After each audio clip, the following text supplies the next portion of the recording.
All right, fam, coming up on Roland Martin Unfiltered for Friday, May 10th, 2019. Nation of Islam Minister Louis Farrakhan speaks out about being banned from Facebook and Instagram. We'll tell you exactly what he said last night when he spoke at St. Sabina Catholic Church in Chicago. A Rio Vista, California police officer body slams a woman during a routine traffic stop. That is now under investigation. In our American Worker segment, Delta Airlines, what the hell is wrong with them? They put up a poster saying, don't pay your union dues and go buy a video game console? Really? Y'all really put that poster up? Chaos on the Alabama Senate floor as senators debate one of the strictest abortion bans in the country. And in Georgia, Hollywood is saying, oh, your new abortion bill? We ain't making no more damn movies in your state. We'll tell you who has made that announcement. Also, I talked with the former Tallahassee mayor and gubernatorial candidate Andrew Gillum. We talked about voting. Also, Amendment 4 in Florida and what he is doing to drive at least 1 million new voters to the polls in 2020. Folks, it's time to bring the funk on Roland Martin Unfiltered. Let's go. He's got it. Whatever the biz, he's on it. Whatever it is, he's got the scoop, the fact, the find. And when it breaks, he's right on time and it's rolling. Best believe he's going. Putting it down from sports to news to politics. With entertainment just for kicks, he's rolling. It's on go, y'all.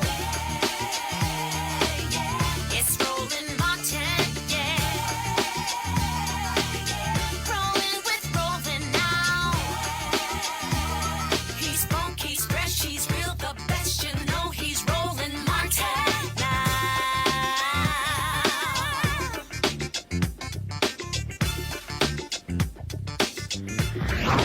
Martin.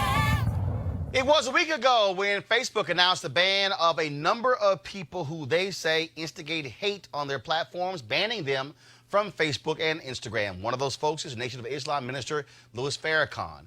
After being silent for a week, he spoke last night at St. Sabina Catholic Church in Chicago at the invitation of the church's pastor, Father Michael Flager. And this is what Minister Farrakhan had to say. And here we are today. Some of us could not come out tonight because they did not wish to be censured by those who presently have power to censure. But that power is gradually being taken from you.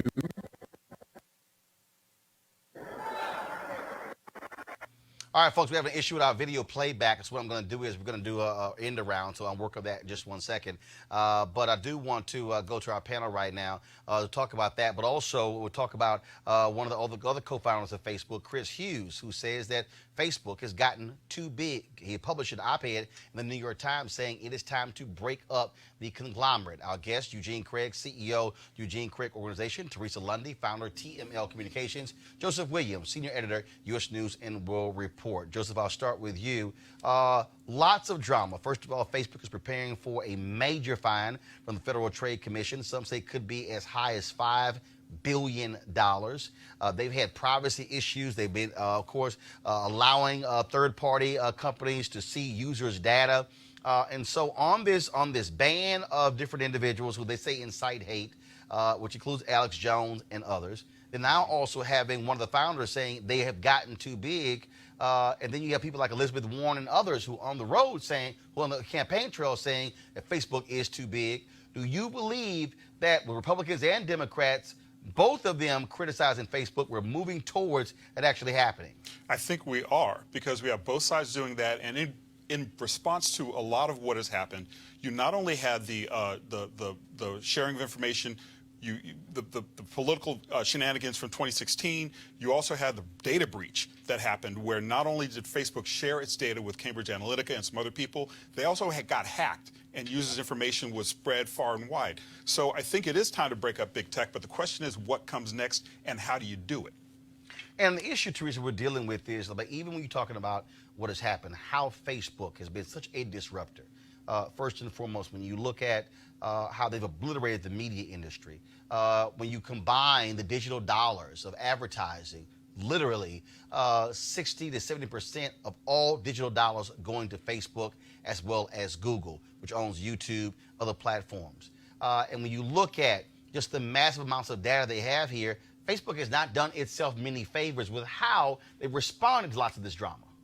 I think Facebook is responding the way new startup companies are responding, which means for me and many others, they're not really taking in context the amount of opportunity that it is with other medium outlets. So I don't think they followed the blueprint with Google, with YouTube, because a lot of YouTube is obviously content creation. Same thing Facebook is, but it's also allowing users to now write the blog posts. So what does that mean? They're now taken away from WordPress, right? Which WordPress, that website was essentially established to do blogging. And so what I think, outside of having a young millennial CEO, is that when we encounter some of these situations that Facebook is having, their response time is it's not working for the public at large. It's very directed, and it feels like it's being attacked. And I think if they came out and actually started to support organizations a little more, they did recently with the Giving Tuesday. So Giving Tuesday, nonprofits have the opportunity every Tuesday to upload, ask users to upload and support. But an issue with that is Facebook doesn't recognize a lot of smaller nonprofits. They recognize the larger ones. So again, if I was on the Facebook strategy team, I would probably tell them that they need to invest in more community dialogues and conversations and really start having those focus groups again to see what the people want and how the people could stand with them, further as it relates to controversy that they obviously is going to happen. Hopefully, I think we have the video file ready right now. So here's Minister Farrakhan in Chicago. All right, so we don't have the video file. So Eugene, go right ahead, and I'm going to go ahead and try to play it from here. The thing is this. What you see on Facebook is what happens when you have a company that experiences consecutive years of hypergrowth and prioritizes growth over everything. Do I think Facebook needs to be broken up? No. I'm not a proponent of government coming in and deciding how big a company should be. Yeah, but the reality is we have history already. Look, look. Teddy Roosevelt I was gonna say, broke up major companies because they had gotten to the point they were such large monopolies that it was the whole trust. All the different trusts. We went to we have the reason we have antitrust laws today. But when looking at particularly Facebook, I mean, you're seeing Facebook's a unique case where you had a company that experienced hypergrowth, has been a disruptor, and now is becoming the establishment. The issue, I think the bigger issue with Facebook is that, they're seeking to, on one end you have, folk that are calling for the breakup. On the other end, you have them sitting down with Facebook's lobbyists to write the rules for the rest of the game. I don't think breaking up Facebook is going to fix that particular problem, where Facebook has now become essentially the establishment. With the, So that's like lobbying 101, though, right? It is lobbying 101. Once you become big enough, then you write the rules. Help to write the rules. I mean, to a degree, you could consider Facebook and Twitter and a lot of the big social platforms banks by a new name. There, instead of coming cash, the new currency is data, and they have it all. Hold tight 1 second. So I'm going to go ahead and play this video of Minister Farrakhan last night. Guys, go ahead. I don't have no army. I just know the truth. Here to separate the good Jews from the satanic Jews. Yes, yes, yes! This is just the beginning, banning me from a social platform.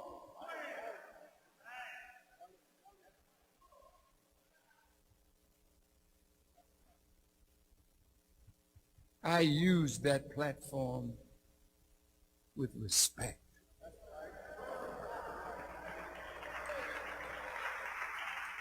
I never allowed those who follow me to become vile as those who speak evil of us.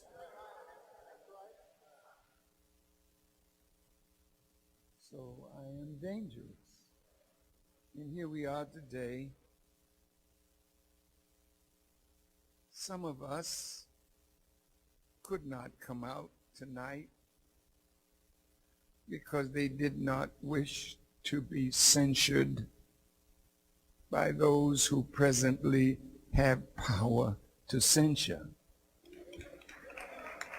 But that power is gradually being taken from you.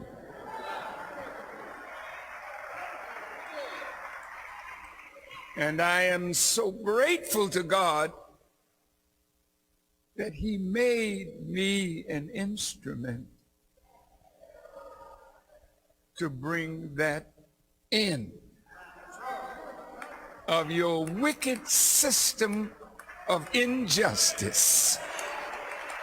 Jesus said, I give you this day 2 commandments.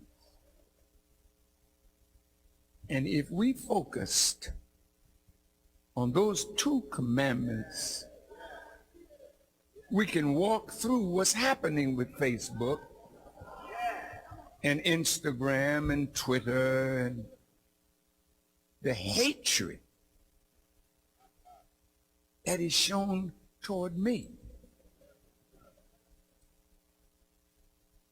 If you could dig into those 2 commandments, you can overcome the disease of envy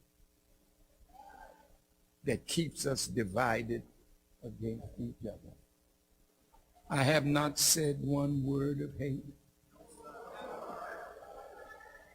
I do not hate Jewish people.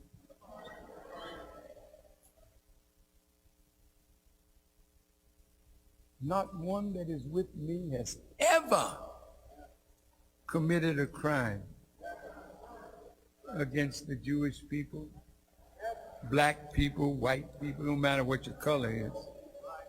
As long as you don't attack us, we don't bother you.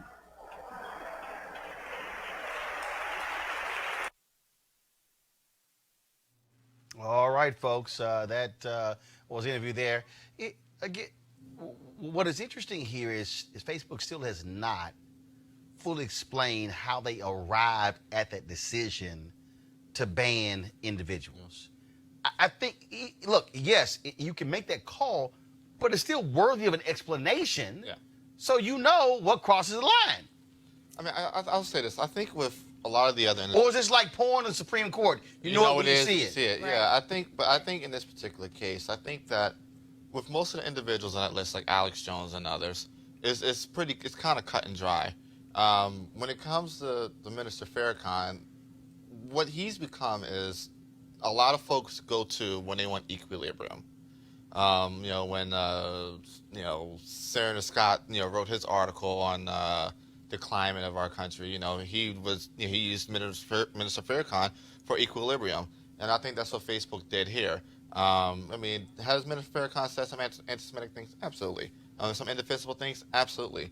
But if there was a way to scale, I think, if I'm looking at a Jacob Worrell or a Alex Jones or some of these other far-right individuals who, are just pure white supremacists in their blood, cut and dry, I don't know if I necessarily put them on the same levels as Minister Farrakhan, but I think this is Facebook looking for some level of equilibrium. You got to think about this, put in further perspective.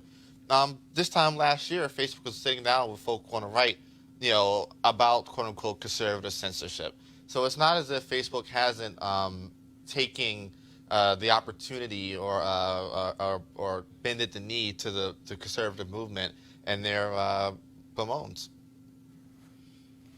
But see, I don't know. I mean, you're absolutely right that Farrakhan's a complex picture, but the lack of a clear and decisive standard, I think, is going to bite them in the end. I agree. I mean, I don't think that you can just kind of toss Minister Farrakhan on the pile and call it a day. I mean, and at the end of the day, I mean, he's done He's a very complex figure, and he has advocating for African Americans and not against white people per se. I mean, he's not commanding his people to go out and kill. You know, and I think that part of what Facebook is facing here, I mean, not only in trying to bring some equilibrium here, but their lack of a clear standard. If he decided to sue, I mean, you know, it's well, I mean, I will say this: even if he decided to sue, I don't think, you know, the First Amendment doesn't apply to private companies. No, but there again we get the argument about how powerful Facebook right, has and that's become. the piece. And Right, so it's reached the point that you might be a private company, but you control so much of the discourse and so much of this communication landscape. That's why there are people who are saying that a Facebook or a Google, they are damn near getting close to being a utility. Yeah. Well, and there's a lot of talk about that, regulating them as a utility. So, I just think that, again, from their vantage point, the question is going to be, when do you reach a point where you're so big, but you still might want to explain why somebody actually got banned. And I think Minister Farrakhan actually mentioned that at, where was he at? State Sabine in Chicago. Yeah. He mentioned that there. He said, you know, I want everyone to take out their phones and go Facebook Live. Well, and there you go. And so he literally put Facebook to the test. He's, you know, wanted to test his limits, and none of them got removed. But again, if you don't have those standards in place, if you don't have better practices in place in order for your company to go to the next level where you are actually telling people this is why we took you down, then you're going to have everyone, you know, from celebrities, from influencers are going to be putting Facebook to the test, which ultimately, like you said, it's already happening. I mean, you know, Facebook itself, you know, is divided on multiple platforms. But Facebook, the platform, is a dying platform right now, and you know, Instagram's starting to slow down quite a bit to the point where well, you can look them up. Where to the point where now they're testing not even having likes and comments on content. And so they're looking for creative ways to stay alive. It's WhatsApp that's driving them. Yeah, but who owns WhatsApp? Facebook. There you go. So I'm like, that's my point. That's my point. I'm just saying, y'all. Okay, folks, let's go to this story here out of California. Let me know if y'all got the video, folks. Rio Vista Police Department. In Rio Vista, California, the police department launched an internal investigation after seeing cell phone video that shows an officer body slamming a woman to the ground. Roll the video. And you shouldn't be touching her. You're manhandling my daughter and you shouldn't be touching her? Really? Oh, back up. No. Back up. No. Back up, man. Get him off my daughter. Get him off my daughter, man. Don't talk to me like that, man. Get him off my daughter. What the f***? Are you serious? Are you serious? Are you serious? They just slammed he just slammed her! Mom! Stop! Mom! Folks, this happened during a routine traffic stop. In addition to the cell phone video, police released body cam video. All right, so let's go with the body cam video.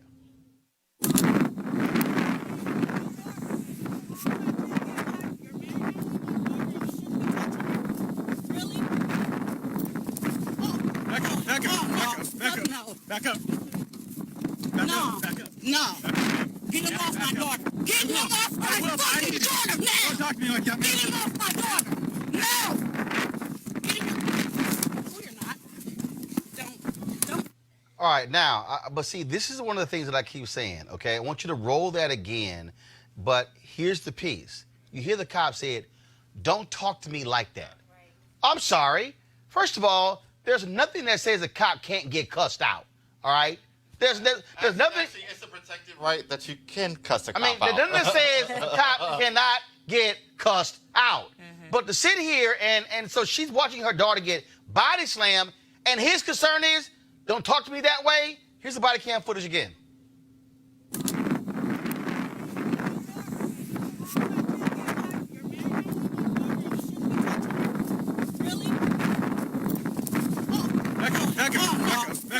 Back up. No.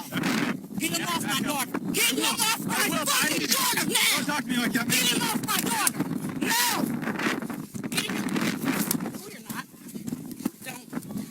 now clearly we showed you 3 different videos, and so I guess there was another woman who was in the police car. Yeah. Because it appeared to be she's Dash in the cam. car, Or- and so I guess she was recording, and there was a police computer there, Yep. and you see one of the guns there.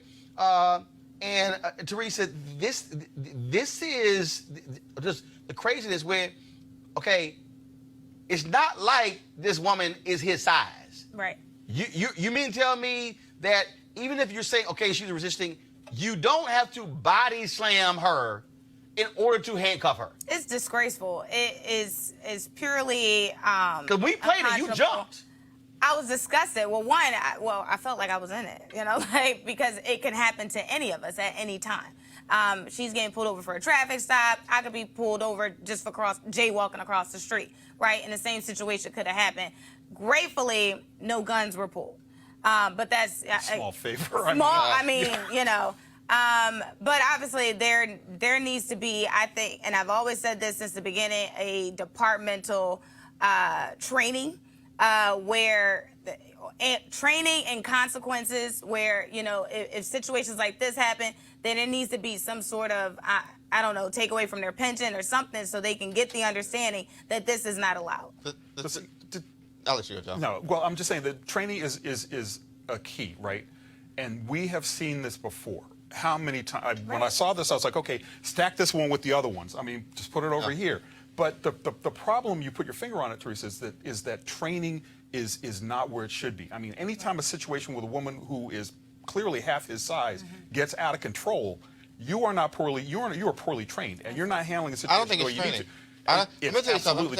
I don't think it's training. I think there are people that are police officers should not be police officers. And when you have situations like this, Yes. it should be. Right. I mean, I'll say this. I'm at the point where this needs to be a 2020 issue. I mean, it should be put on the table that one part of the first 100 days of the next Congress coming out with the new president is actual policing, federal policing reform with federal mandates with DOJ dollars attached to them. Okay, I'm sorry. You do know who's in the White House. I know. Well, I said after the next, after with the next 2020. president, Yeah. with the Yeah, next okay. president, Just with wanna the make- next president. Gotta make sure. But with the next, I'm sorry, with the next Democratic president. next time, well, hopefully Kamala Harris. Because you ain't get the damn thing from the Republicans. But go ahead. But the thing is this.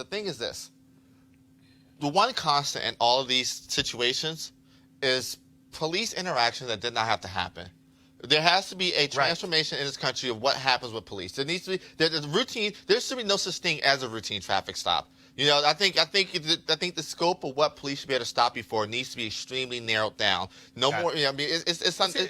You have broken tail lights, traffic. The blinkers turning into full-on body slams and But deaths. see, it goes back to training again because Yeah. they are stopping these people for a very clear and specific reason. And let's be clear. And they're stopping them because they look the way they think somebody who is suspicious looks, I right? think it's training And- and it's vetting. Because the reality is, you're right. There are some thuggish cops who have no business being on the force, and they get off on this, and they know with a badge and a gun, they have license to do that. Final comment. Again and again and again, because you have small departments like this, where you have a situation like this, internal investigation, maybe they do a serious job, maybe they don't, one way or the other. That uniformed officer can go someplace else and do the You same got to thing. pull a license to police. Exactly. There needs to Let's remember, there needs to be a federal database of bad cops. But wait for The that. federal- Don't the hold your Internal breath for Affairs that, man. Bureau. The Department of Justice tomorrow could start a federal database of cops that have been convicted, cops that have been involved in this violent one. situations. Don't hold your Not breath this for that one, one, but man. the next one. Not even the next one. I mean, I the wouldn't. culture is too entrenched. You have to make it an issue. But the problem is, when you have politicians who want the endorsements of police, There you go. that's what you got going. Going to a break. We come back. American Worker segment. What the hell is wrong with Delta Airlines? That's next on Roland Martin Unfiltered.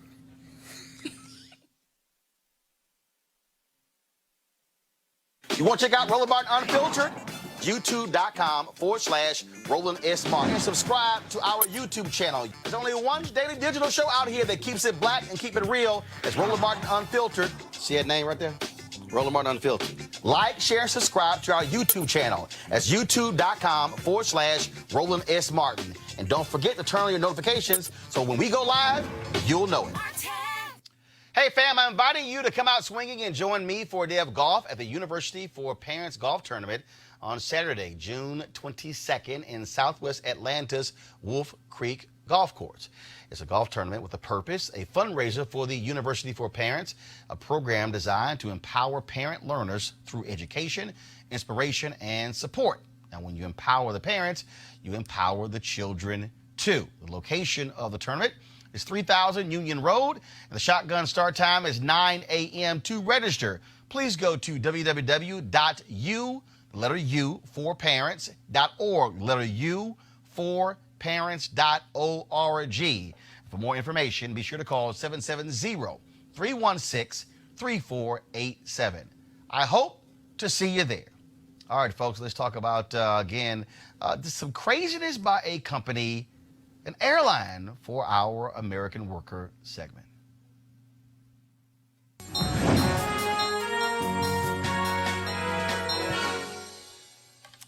And, of course, look at Ask Me. They are the sponsor of this segment. So check this out. Delta Airlines sent out flyers encouraging their employees to spend their money on a gaming console instead of union dues. Yeah. Delta has a website called Don't Risk It, Don't Sign It, that advises employees against signing their union card. Do we have the poster? This is the poster they actually made, y'all. They spent money on this poster. Union dues cost around $700 a year. And it says a new video game system with the latest hits sounds like fun. Put your money towards that instead of paying dues to the union. Delta should smack the hell out of the dumbass who literally thought of this, who used money to print it and then post it. Or who hired the PR firm that did that work. Nah, that looks internal. I don't think that's that's somebody that's out of touch with the culture right there. There are a lot of things you can spend $700 other than a off-brand games. But you're saying, well, now, hold on, wait a minute. So you want me to not pay my union dues, and your idea is a gaming console when the people who are in a union are trying to get pay increases or health care increases, and you're saying, yeah, just play video games. It's ridiculous. It's absurd, man. I mean, and the fact that somebody did think it up and that it got green-lighted. I mean, never mind who came up with it. Whoever green-lighted that thing, it just, I mean, and it's all of a part, right? I mean, corporations have been attacking unions for years. I mean, the American level of union membership has gone down from 30s some odd in the 1970s to about 5% now, and further declining. But what people don't really understand, what African-American unions workers kind of get, but needs to be more brought out to the fore, is this is how we made the middle class, right? This is how my parents got into the middle because of a union. You know, my daughter's going to college because of a union. You know, and to be as insensitive and frivolous to put it on a poster that suggests you get a game, it's mind-boggling. It's war. This is war. It's war. There are no rules in war. It's give me every advantage possible. And if I'm Delta and I look at my baggage handler and the folk on the ground and the average a male average age of 18 to 30 or whatnot, I can't put on the poster board, oh hey, go spend $700 at a strip club. What's the next best thing? Go spend $700 on your Xbox, PlayStation, Madden, and 2K. It's war. It keeps the dollars out of the union. It keeps folks from signing up for the union, which then weakens the union hand when coming up and negotiating against Delta. But see, what also is interesting is it's just bald, right? Yeah. I mean, before it was a little subtle. Yeah. Now it's just like, don't buy the union. It's war. Yeah, it is war. It's not a cold war. It's a hot war. It's a hot war. That's what I'm saying. The culture has evolved to such a point that. But it's nuts. It's just nuts. It is nuts. And speaking of war, the continuing war by the right when it comes to abortion in this country, the Alabama Senate, folks, postponed a vote on what would be the country's most restrictive abortion ban. It removes an amendment that would allow exceptions in the case of rape or incest. But it also, what it would do is, it would literally cause for a woman to be in prison up to 99 years in prison for having an abortion. Now, chaos broke out on the Senate floor in Alabama when the rape and incest exemption was removed without a roll call vote. Senate Majority Leader Bobby Singleton shut the whole thing down. The eventual goal is, of course, to challenge Roe v. Wade in the Supreme Court. Y'all, this actually happened on the Alabama Senate. Watch this absolute abuse of power. Senator Chambliss, all those in favor say aye. No, Any opposed? Motion passes. Committee amendment is tabled. Mr. Senator President, there Chambliss. was no motion. There was no motion. There was a motion. He made a motion. He didn't even make a motion, Mr. President. Hold on, excuse He me. did not make a motion. He made a motion He to did not table. make a motion. There was no motion from the other side. He We made a have motion to decide table. that, Mr. Senator- Heck no. Hey. He didn't even make No, no, a no. motion. Senator He Chan- did not make a motion. He made a Mr. motion to President. table. What was the motion made? The motion- No motion was made. You just Excuse started to me. move this. Senator There was no Chambliss, you're mo- recognized. I don't care what the chair is about. Thank you, Mr. He did not President. make a motion. In response Hey. to the number of abortions No, that have no, been no, no, no. performed this year versus the rape and incest, Mr. President, He did not make a motion. Mr. there are President, 325,000 Mr. that President, I have a abortions that have been performed Mr. this President, I have a- year. Now, in Georgia, the governor has signed a heartbeat bill that also bans an abortion after 6 weeks. Many folks have been opposing that. A lot of women who are pro-choice, saying that, well, first of all, that means that if you're a woman and you're 2 weeks late from your period and you discover you're pregnant, 6 weeks has passed. 3 Hollywood production companies, they've announced, David Simon, of course, the creator of The Wire, and 2 others, they've announced they will not be doing any movie productions in Georgia. Actress Elisa Milano was in Georgia protesting this bill before it was actually passed and signed into law, and many other Hollywood folks as well. Georgia makes a lot of money each year off of Hollywood productions. The question is, will it have an impact? Go to our panel here. The Alabama governor has been very clear. He wants this law in Alabama passed. The right wants the Georgia bill passed because they want this case to go to the Supreme Court and for this Supreme Court to rule on Roe v. Wade. That's what this is all about. This is the holy grail. The 2 things that white conservative evangelicals care most about are getting rid of Roe v. Wade and getting rid of same-sex marriage. That's been their focus. That's why they don't care what Donald Trump does. That's why they're packing justices on the Supreme Court. That's where they're packing the federal bench. They've just today, for the 4th time in history, in all this year, the Senate has moved federal judges where both home state senators said no to it. And all 4 have happened this year. They don't care. They are in a hurry to put as many far-right federal judges in order to affirm these laws. Yeah, the thing is this, and you know, I have some folk already questioning my conservative credentials, but the thing is this: I think day one of the next Congress for the new Democrat president, there needs to be an expansion of the Supreme Court.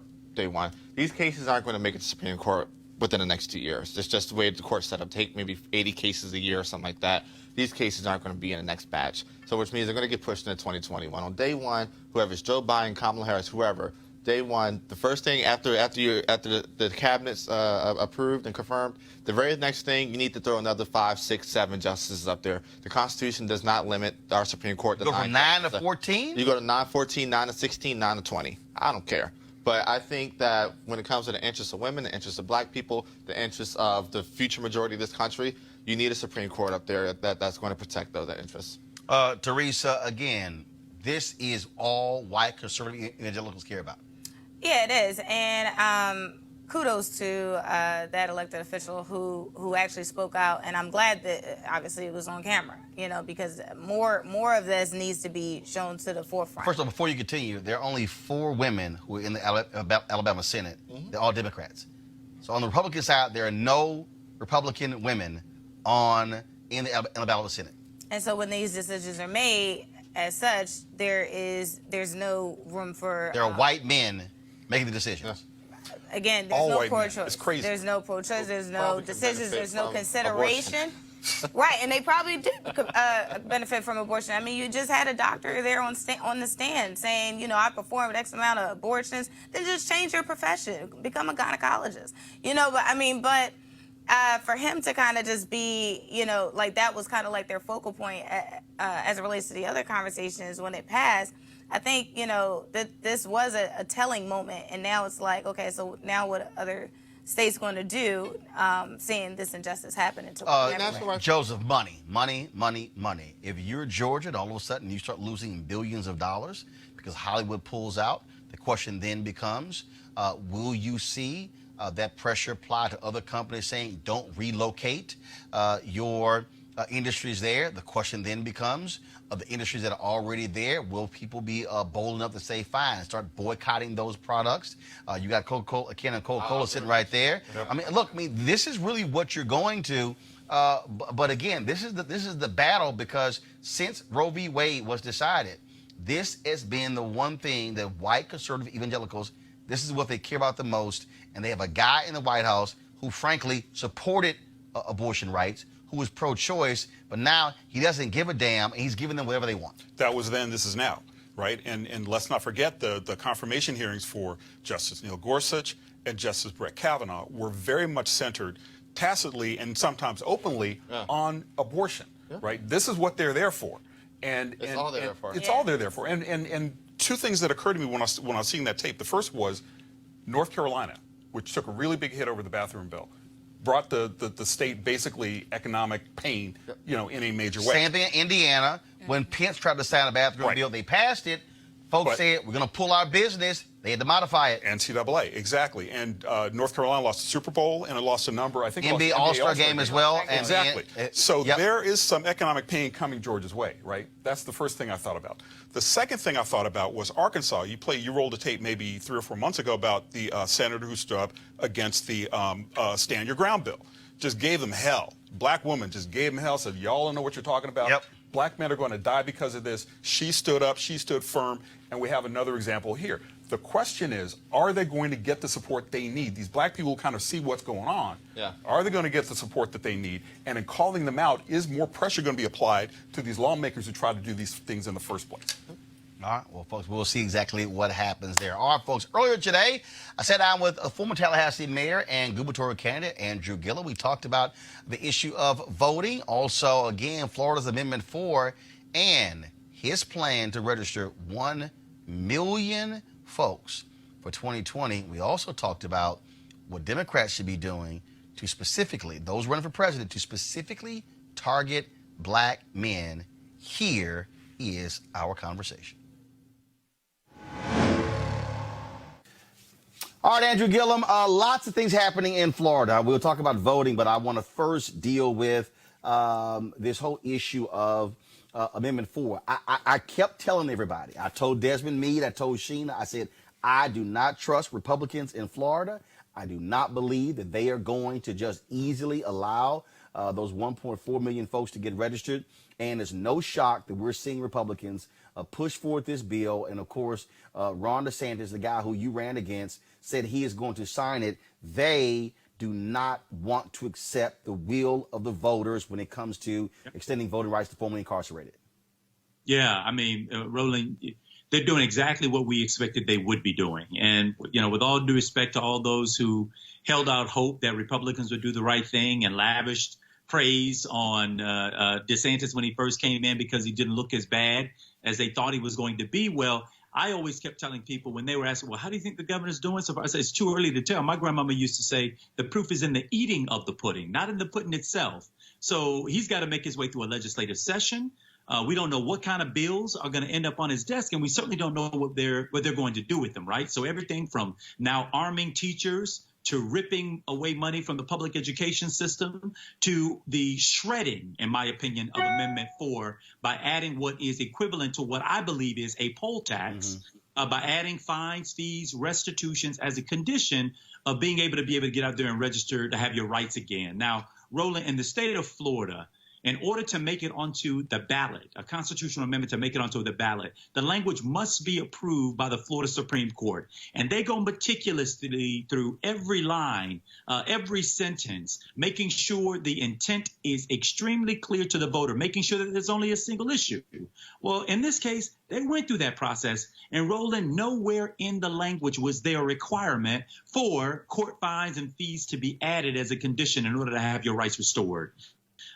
So the Republicans, wanting to keep that 1.4 million people from being added to the rolls, basically added what is equivalent to a poll tax. And if we are to believe the Brennan Center for Justice's report, which basically said that when those fees and fines are added as a condition for reentry into society, that only 3% of those former felons are actually going to be able to meet that barrier. So if those numbers are to be imposed on Florida's 1.4 million, you're talking about 97% of the people basically not being able to participate in the process. And that's a nullification of Amendment 4. Amendment 4 got more votes than I got. It got more votes than the governor got. It got 65% support of the people of the state of Florida. And yet, in broad daylight, they have undermined the will of the voters, adding a poll tax, which we got rid of in the 1800s. But it's no shock, because if you look at Utah, if you look at Wyoming, you look at, I think, Montana, if you look at Michigan, there are multiple states where there have been voter initiatives. Missouri, where the voters have passed initiatives, and Republican state legislatures and governors have said, we don't care, we're going to undo what you, the voters, actually just voted for. Yeah, listen, man, this is naked politics. This session in Florida, and we've seen this all over the country. You saw it after the Democrats won in Wisconsin and Michigan. The lame duck Republican legislatures then worked overtime to undermine people's access to the ballot box. This is only about power. It's not about democracy. It's not about the Constitution. It's not about enforcing the will of the voters. This is about how do you concentrate as much power as you can, especially before the decennial census and the redistricting and the redrawing of lines, so that you can maintain political power for as long as you possibly can, right? So that's what they're doing. Let's not make any bones or mistakes about it. And what we've got to be doing is being equally, frankly, vicious about our defense of the Constitution, which is why it is my hope. One, I'm holding out hope. Maybe Governor DeSantis and some of his friends may be able to prevail on him, that this is not in the best interest of the state of Florida, and maybe even his own political interest. Recall, Roland, that maybe upwards of 60% of these folks are white people. All of these folks that are getting their rights back are not necessarily going to be Democrats. We don't know that yet. We're in favor of it because it's the right thing to do. That's why Democrats are in favor of it. But what they're saying, because after January 8th, and they saw that the surge of people registering were black men coming out of supervisors of elections office saying, for the first time in my life, I feel seen. For the first time in my life, I feel heard. And it terrified them. And so for whatever gain they can possibly get from re-enfranchising those people, they don't want to take the risk of also us adding new people to the role that can create an X factor and throw in jeopardy their majorities. Well, this is why I have been trying to make this argument to civil rights groups and others that we have to expand this conversation when we talk about voting rights. I believe, and look, rightfully so, fully understanding Voting Rights Act 1965, understanding the impact, where African Americans have stood on this whole issue of voting rights.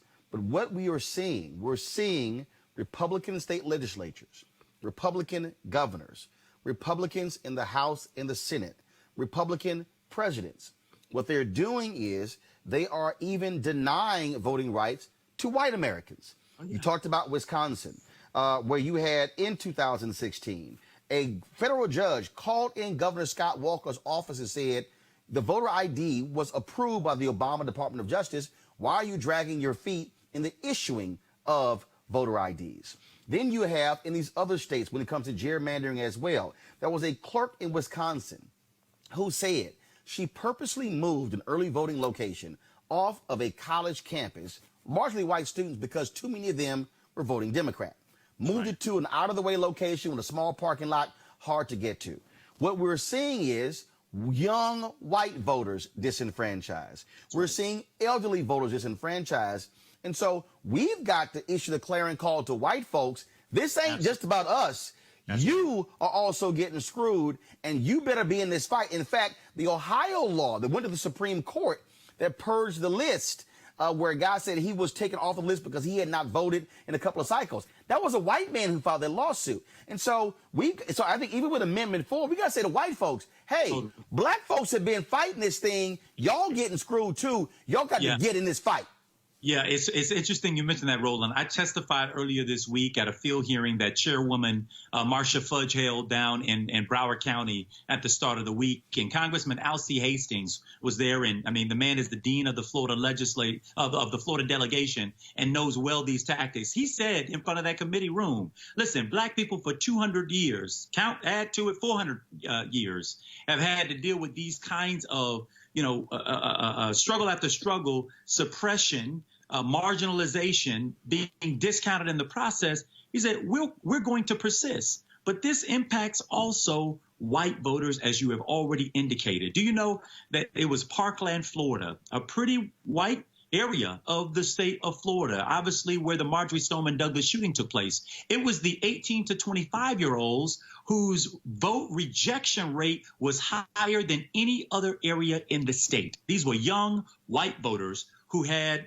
the suppressive tactics of the right come down on them. It is the Florida legislature. It was us, citizens in the state of Florida, who had to take this issue to the courts because they refused to put polling places on college campuses. Just refused to do it. So we had to win that battle in the courts. Your argument is completely correct. And that is that this is, while black people are obviously impacted because of our overrepresentation by share of the population in the criminal justice system. We're 11% of the population in Florida, yet we're 20+% of those who are incarcerated. We know that we're disproportionately impacted, but this the consequences of this kind of suppression impacts more than just us.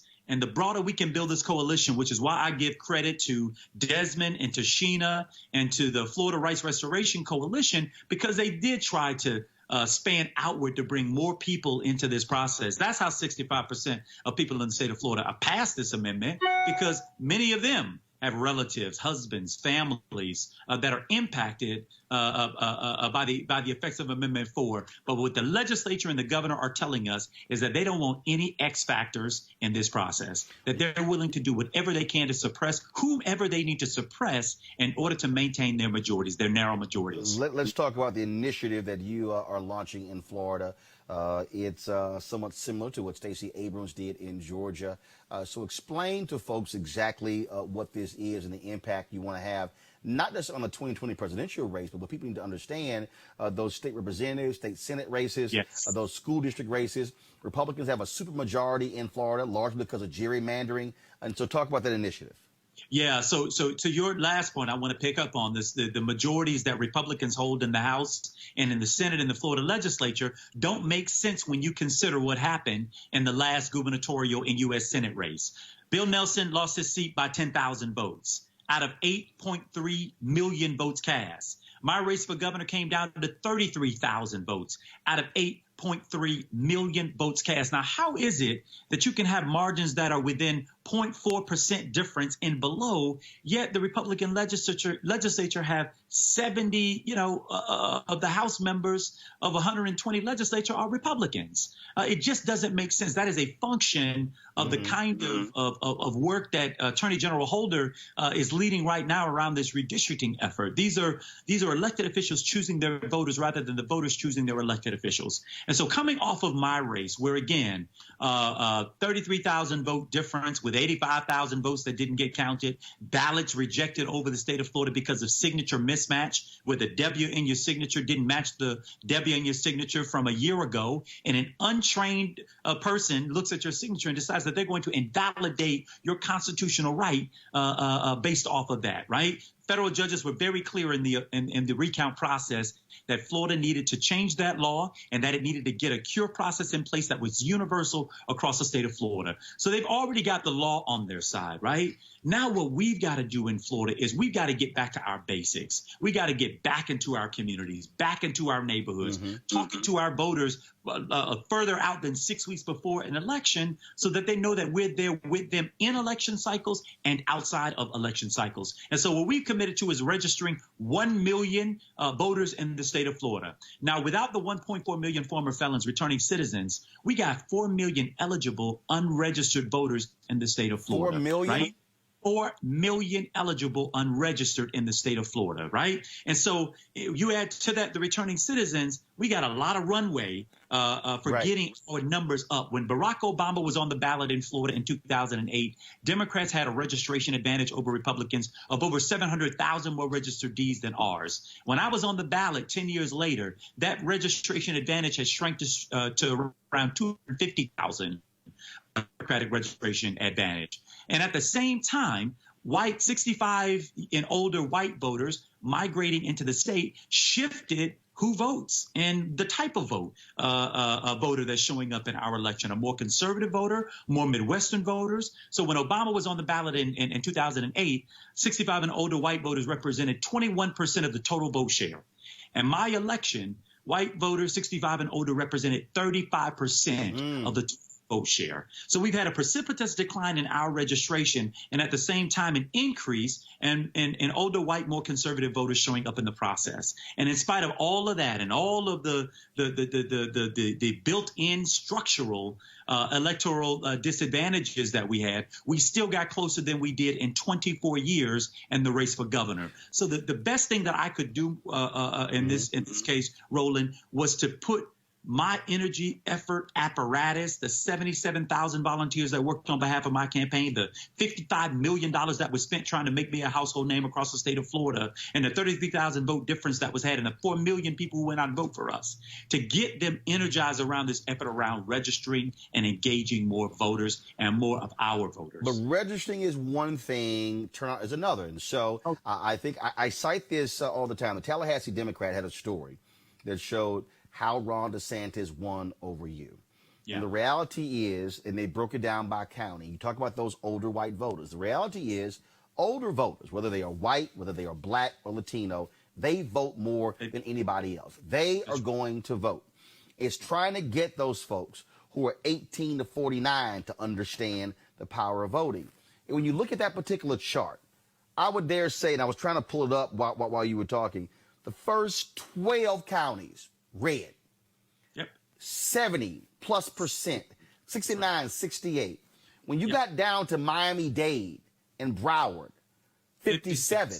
And I have said numerous times, had Miami-Dade and Broward turned out at 70%, you're the governor.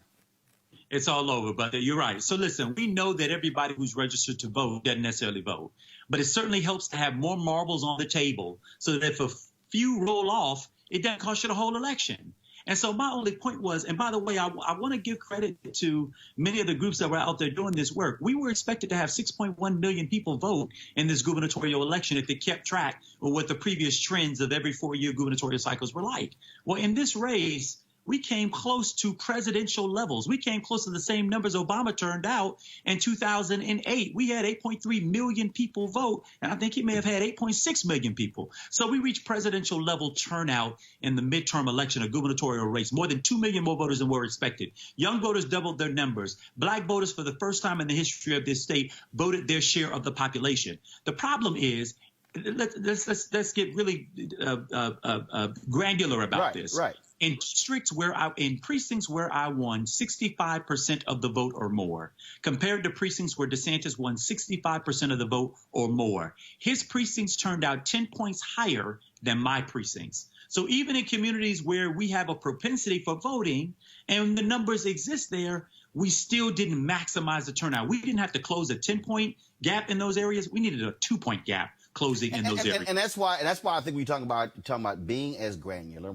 Earlier you talked about precinct by precinct. I think what happens is a lot of people get consumed by, oh, young voter turnout was this or black voter turnout was this. It's like, no. It's not the percentage. It's the numbers. Yes. It's the people who were voting. How many are you turning out? And you have to go precinct by precinct. You have to say, okay, in this precinct, there are 700 registered voters. How many of the 700 voted? If that's one of your areas, it doesn't matter if you got 65, 35, 70, 30, 80, 20 in that precinct. If they had 700 registered voters and only 300 voted, it doesn't matter if you got 70 of the 300. What you needed was 70 of 500 or 550. That's right. And Roland, so we're now at the level that we're talking with regard to the effort that we're undertaking. The reason I say register, engage, and win as the motto for this effort is because I recognize that registration is just the beginning of the conversation, right? Not the end of the conversation. The more important thing is that usually we're not having this conversation, a year and a half out from the election. Right. we're in the race to do this in the final month. Right. These people ain't heard from us. They haven't seen us in that period of time. And so what I'm trying to convince national donors and donors in my state is we're going to spend $1 billion trying to beat, Trump. This election cycle, we're going to spend that much money. Wouldn't it be smarter to spend early, to do the difficult work of democracy in a time frame that respects the voter, that doesn't expect them to turn tricks at the last minute after a nominee has been selected when you haven't talked to them over that period of time. So we've engaged now over 30 groups on the ground who are our partners in this work, who are committed to deeper level engagement. For every one of those million voters that we bring into our database, we're going to track those folks. We're going to geo-target them. When they open up their social media, they're going to see ads from us that are harder hitting ads. It's why my focus has been on raising 501c4 dollars and not just C3 dollars. Right. Because time is out for going into the Latin community and talking about it's your civic right and obligation to register to vote. When Trump is out there telling them we're going to put troops on Maduro and that we're going to bring down the regime, and speaking very, very plainly and politically to them about why it is in their interest to vote for him. We've got to be able to raise the kind of money that allows us to speak politically, hardcore. So while Donald Trump is out there saber rattling for Venezuelans, he has yet to extend TPS to Venezuelans who are fleeing the Maduro regime coming into Florida. So if he means to protect you, then let's hold him accountable for doing that. But who's going to tell that story? Who's going to communicate with the voters after we register them to let them know that this guy is not for you? He's for making you a prop in his rally, but he's not complementing that with the public policy that makes you whole, that sees you, that will represent and respect you when they hold office. So the totality of this work is registration, engagement, and then we turn them out to win, not just for 2020, but beyond 2020. I want to run this by you. There was a 9-point gap between black women and black men who voted for Donald Trump and Hillary Clinton. But there was a 9-point gap between black men and black women who voted for Obama and Mitt Romney. And what I've said granted, Democrats, look, they need black votes. Bottom line is they need black votes. Just like Republicans need white conservative evangelical votes. And so I'm saying that because folks want to always say, oh, black folks, why y'all just give your vote away? Well, guess what? White conservative evangelicals don't act like that they're voting their interest. Black people are voting their interest as well. That's right. But I've said this to several presidential candidates. You should be holding black male specific town halls. I said you should be having discussions because, see, here's the deal. We're two black men talking. I totally understand all the conversation about black girl magic and the impact of black women. But when Doug Jones ran in Alabama, he got a lot of black men who voted. And it wasn't just black women who voted. And we talk about the same thing, Mike Espy, when he ran in Mississippi, black men voting as well. And so I do not disagree with the targeting of black women. But what I will say to a candidate, they should be saying, what is it about black men that we're not getting and why there's a gap? Your thoughts on that? Listen, Roland, you won't get an argument from me on that. All due respect to the tremendous electoral power of black women. Black men also have a tremendous electoral power when you organize and you engage us and you talk to us about the issues that matter most to us. Talk to us about the wage gap that exists for us. Talk to us about what it means to get access to small business loans that allows us to turn our dreams of owning a business into a reality. Talk to us about the over prosecution rates in our community and the way in which so many of us are targeted.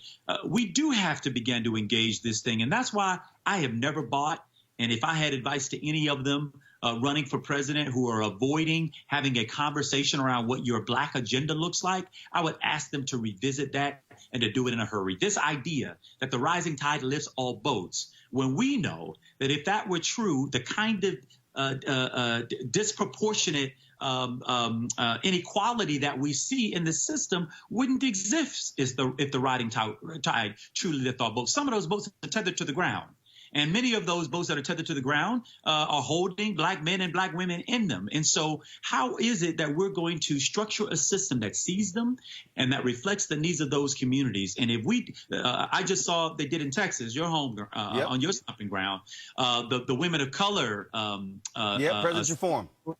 forum that they did, I completely agree with you. We ought to put our energy, and you ought to be the moderator for it, by the way, into holding the same kind of forum that addresses more directly and distinctly the issues that confront the issues of the black male experience in America. And I think we can begin to close that gap. Again, the other side didn't have to win our votes. That's why in my friends' timelines, I saw the super predator comments. I saw the comment Bill Clinton made referring to Obama's campaign in South Carolina and the idea of it as a fantasy. Those things were the crime bill. All of that was replayed on rotation. And a lot of brothers who I know and I went to school with were reposting. I was like, man, where's this coming from? So when we talk about Russian bots and their infiltration here, they had a very distinct plan. They didn't necessarily believe that they can convince those voters to vote Republican necessarily, but there was a suppression effort. If we can keep those votes down, keep those from going toward the Democratic side, we don't got to win them.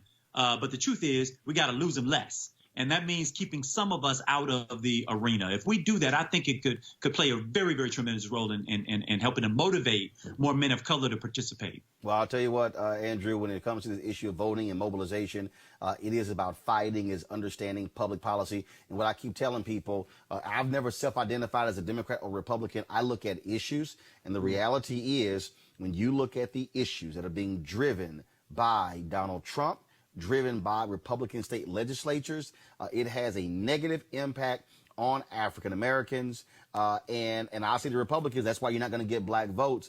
But we've also got to just connect the dots to people to get them to understand how all these things are interrelated and how it impacts their life, as opposed to them saying, "Oh, I don't really. This really doesn't matter to me." When in fact, every single decision impacts them in a unique way.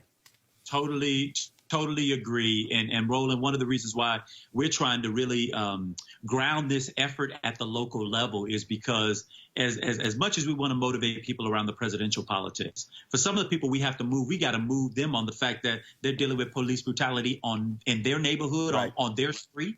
That they're dealing with a mayor that they disagree with who doesn't necessarily reflect them. They're dealing with a school board.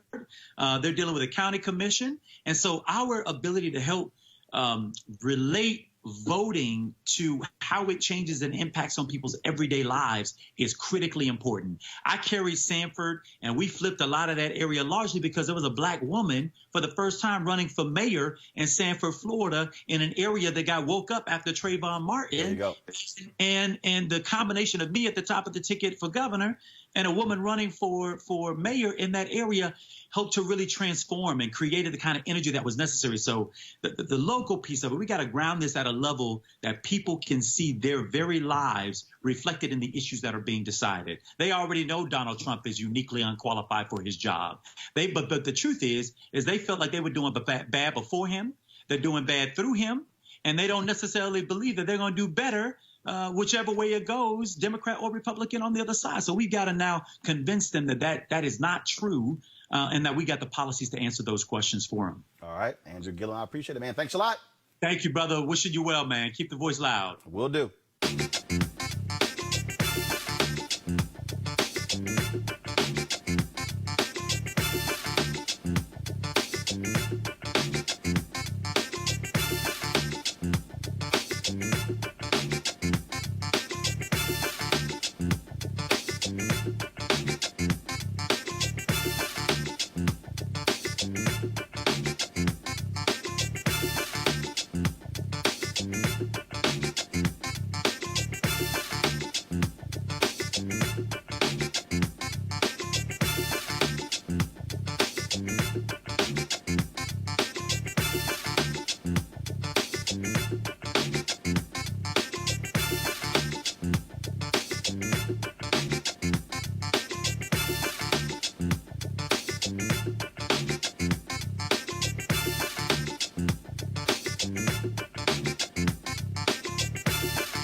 You want to support Roland Martin Unfiltered? Be sure to join our Bring the Funk fan club. Every dollar that you give to us supports our daily digital show. There's only one daily digital show out here that keeps it black and keep it real as Roland Martin Unfiltered. Support the Roland Martin Unfiltered daily digital show by going to RolandMartinUnfiltered.com. Our goal is to get 20,000 of our fans contributing $50 each for the whole year. You can make this possible. RolandMartinUnfiltered.com.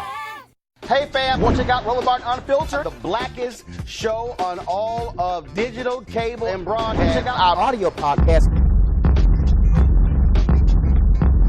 There's only one daily digital show out here that keeps it black and keep it real as Roland Martin Unfiltered. Press play.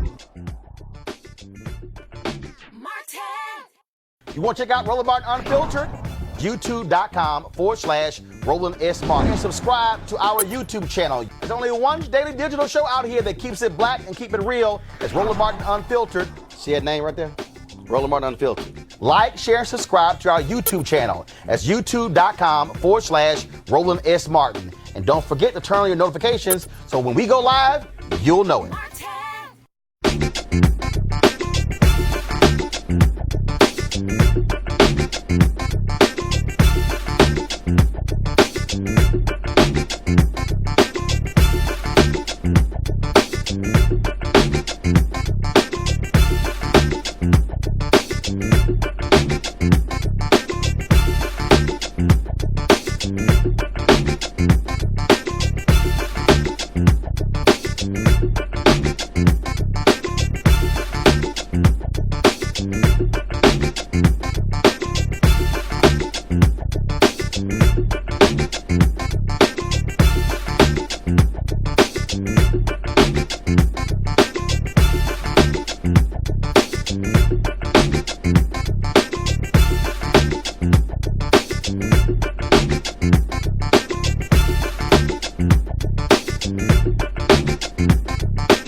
You want to check out Roland Martin Unfiltered?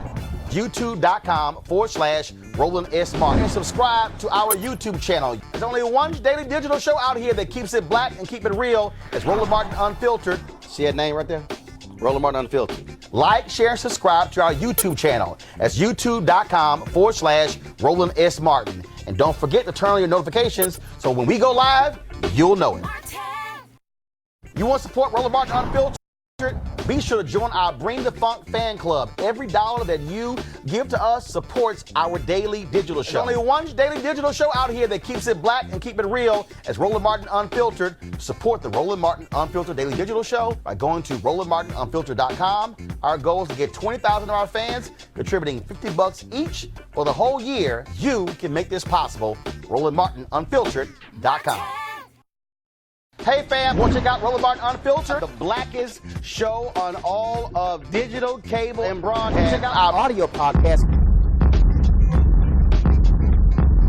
There's only one daily digital show out here that keeps it black and keep it real as Roland Martin Unfiltered. Press play.